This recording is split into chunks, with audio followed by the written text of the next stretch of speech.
Selamat datang kembali di channel Hokarebit. Sebelum kita mulai videonya, jangan lupa di subscribe, nyalakan loncengnya, like, dan share sebanyak-banyaknya ya. Halo Loper, kali ini Hokarebit mau ngebahas salah satu pulau di bagian selatan Hiroshima, Jepang yang terkenal sebagai Pulau Kelinci. Pulau ini berukuran kecil dan orang yang tinggal di sana hanyalah mereka yang bekerja di hotel pulau. Tetapi pulau ini cukup terkenal loh di dunia. Alasannya, pulau ini dipenuhi dengan kelinci liar yang siap menyambut orang-orang yang berkunjung ke sini. Yap, apalagi kalau bukan Okunoshima. Okunoshima menarik banyak pencinta kelinci dari seluruh dunia untuk menghabiskan waktu mereka ditemani populasi besar kelinci di pulau ini. Okunoshima terletak sekitar 1/4 jam dari pelabuhan Tadanomi, kota Takehara. Pulau ini merupakan bagian dari Taman Nasional dan berisi sejumlah fasilitas seperti Desa Liburan Nasional Okunoshima yang menawarkan akomodasi, pemandian air panas, hidangan lokal, serta tempat perkemahan dan pusat pengunjung Okunoshima. Selain bersepeda, tenis, dan memancing, pengunjung dapat menikmati pemandian laut dan kolam renang outdoor di musim panas. Untuk tahu lebih banyak seputar Pulau Kelinci ini, Hokarebit udah ngerangkum 5 fakta menarik seputar Okunoshima. Apa aja sih? Yuk kita simak!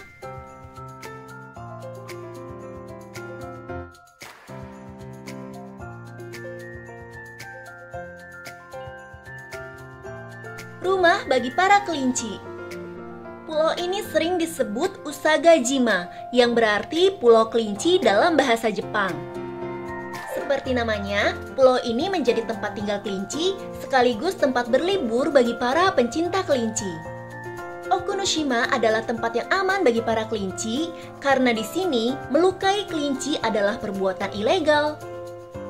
Selain itu, anjing serta kucing tidak diizinkan berada di pulau ini, sehingga para kelinci bisa melompat-lompat dengan bebas di mana aja, tanpa perlu merasa takut. Di sini, kehadiran turis sama sekali tidak mengganggu kelinci. Bahkan, kelinci-kelinci sangat menanti makanan yang dibawa oleh turis, sehingga para kelinci ini akan melompat-lompat mengikuti orang yang berkunjung.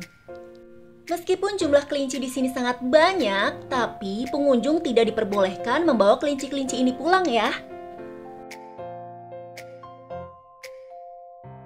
Bagaimana datangnya para kelinci di sini?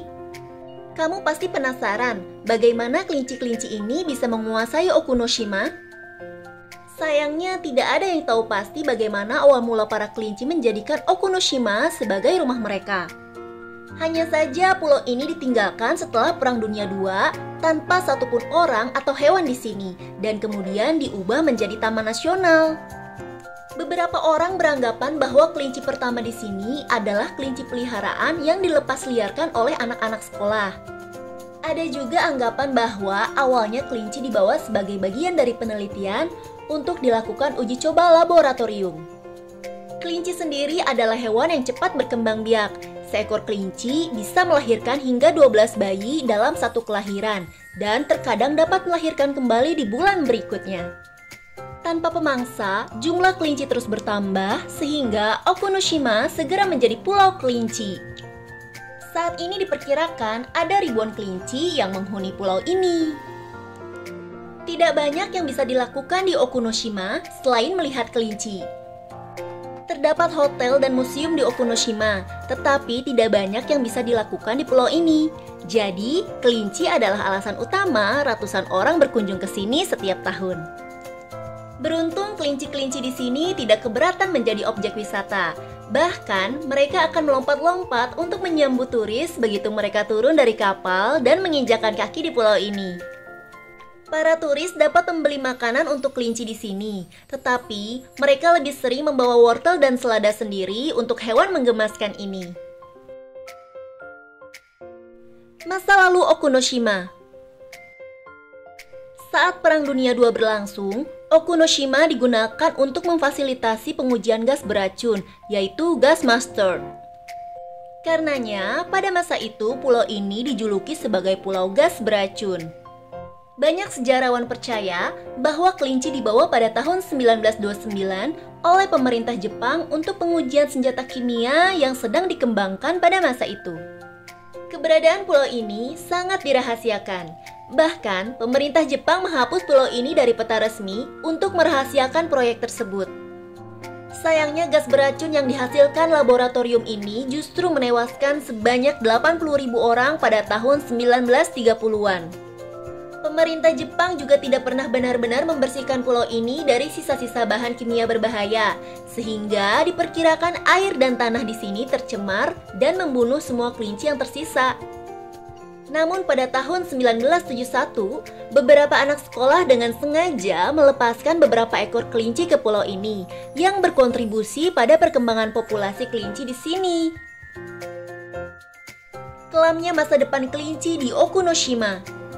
Bukan hanya masa lalu Okunoshima yang gelap, tetapi masa depan kelinci di sini juga gelap. Kelinci di sini berkembang biak dengan pesat, tetapi tidak memiliki cukup vegetasi untuk menopang kehidupan populasi kelinci yang berkeliaran di pulau ini. Untuk mendapatkan makanan, kelinci sangat bergantung pada turis yang berkunjung, sehingga seringkali pasokan makanan mereka tidak menentu. Padahal kelinci harus diberi makan setiap hari. Pada hari-hari yang hangat, persediaan makanan untuk kelinci di sini mungkin berlimpah. Namun, pada hari-hari dingin, mungkin tidak ada apa-apa untuk dimakan jika tidak ada yang datang ke pulau itu. Wah, kasihan juga ya Holland Loper. Oke Holland Loper, itulah beberapa fakta menarik seputar Pulau Okunoshima. Apakah kalian juga tertarik untuk berkunjung ke sini? Kalau iya, jangan lupa bawa makanan sebanyak-banyaknya ya. Oke Holland Loper, sekian video kali ini. Semoga bermanfaat. Sampai jumpa di video selanjutnya.